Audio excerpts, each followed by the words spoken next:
So I've finally gotten around to finishing my my workbench, and so this is my take on the Ron Paulk work. As I made a modification to this bench from the originals of Ron Paulk, and I bought his plants.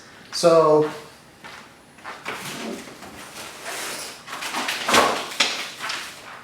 you know, here are the plants. I bought them.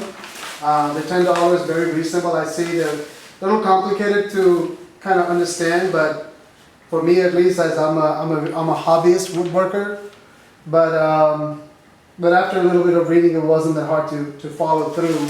And the pictures and all are well laid out through. I guess he's made these plans through SketchUp.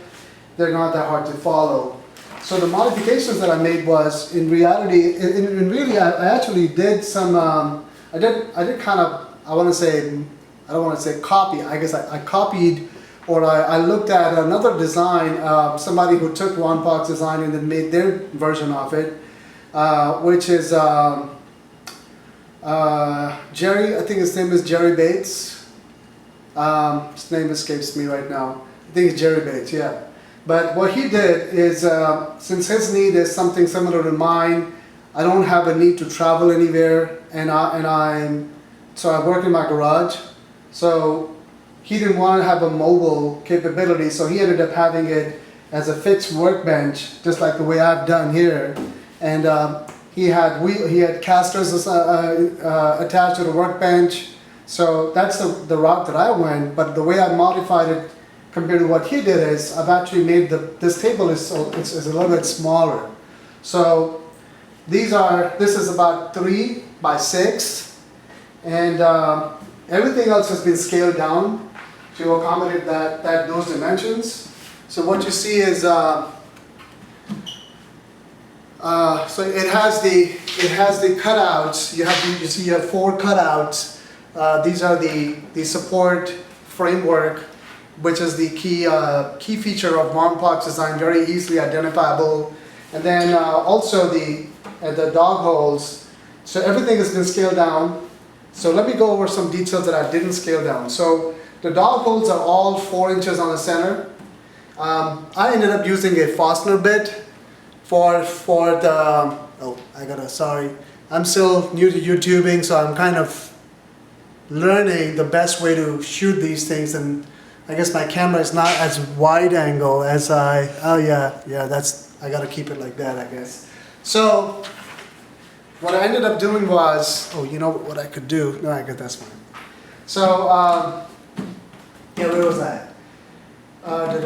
Yeah, so the frame, the framework is, which is the torsion bar, the torsion mechanism, or the torsion design, is exactly the way Ron Paulk did. So I have 4 cutouts here, and all the material that I used is 3/4 inch of plywood instead of the 1/2 inch that Ron Paulk has, because he wanted to make it very portable, of course. And let me turn this thing around. So as you can see, it moves on the casters very freely. These are 4-inch casters from Home Depot, excellent deal, $10 a pop. Here you have the 2 cutouts. And so that's the overall design of the workbench. And this bottom section and the casters style is something that I got directly from Jerry Bates. So let me go over that real quick. So what I have over here is just some simple. This is a 2x4 frame right here, and the four legs are 2x6s, and I mounted them just like the way Jerry Bates had done. So you have a wider opening at one side, and as you switch it around, you're going to see these legs are fixed as facing front, the wider section facing front. So I kind of tend to think of this as the front of my workbench. Yep, this has the front of the workbench here. And let me tell you a few reasons why I went with this design and I like what Jerry Bates has done. I like this opening. I wanted to keep it very wide, as I plan to go and put in retractable little doors in which I'm going to have all my tools fit into it. With the cases, and it makes it very easy. My previous workbench, which I made about 8 years ago, that was a completely custom design. I just kind of started and put a bunch of pieces of wood together, and I went from one to the other, and then I modified it over the time. That one has those, and I'm going to include that in this video real quick just to show you what I have as my previous workbench design. I like that feature that I put in that workbench, so I'm going to incorporate it over here in the space that it has under here. I think it's going to allow all my regular use tools to be able to fit in.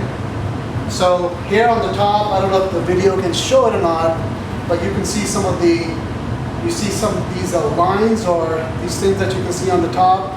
These are from cutting some wood. I tested it out, and so I have a Festool circular saw, track saw, well, also a circular saw, and the way I'm going to use the top is going to be a sacrificial top. I still don't like it that way, but because I just don't like to kind of cut into the wood, but somehow I've been okay with it now. I've kind of gotten over it. I bought these Craig bench dogs, by the way. Very good deal, $7 or $7.99 for 4 of these. It's by far the cheapest I could find. But the rest of them I plan to make it, and myself I'm going to make some custom jigs for my projects. A few downsides I want to go over real quick is the casters, of course, are butter smooth, so the whole thing moves very easily, so it gives me the ability to move my table around. Typically park 2 vehicles in my garage, it's a 3-car garage, but sometimes I need to have 1 vehicle out and need more space, so that it makes it easy for the table to be moved around. However, when I lock the 4 casters, they're all locking casters, it's still not sturdy enough, it's still not rigid enough for me to do certain things. Even just by running my track saw, when I'm leaning over and I'm like pushing and I'm just running the saw, it's got kind of some little bit of shaking to it, and I just don't like it. So what I'm going to do, I'm going to modify these. I'm going to actually install some fixed legs. I have it on my other table. I'm going to go and remove it from that and put it on these, and then I'm going to come up with a way to make the casters retractable. I might just use the design that I did for my other table, so I'm going to do that. So that's just a note that if anybody wants to make Jerry Bates' design, unless he's found a way to make, maybe he's got some better quality casters. I can't imagine them to be any better than the ones that I have. These casters are strong when you lock them, but they don't make the table completely, absolutely rock sturdy, that it will not move at all. So for some of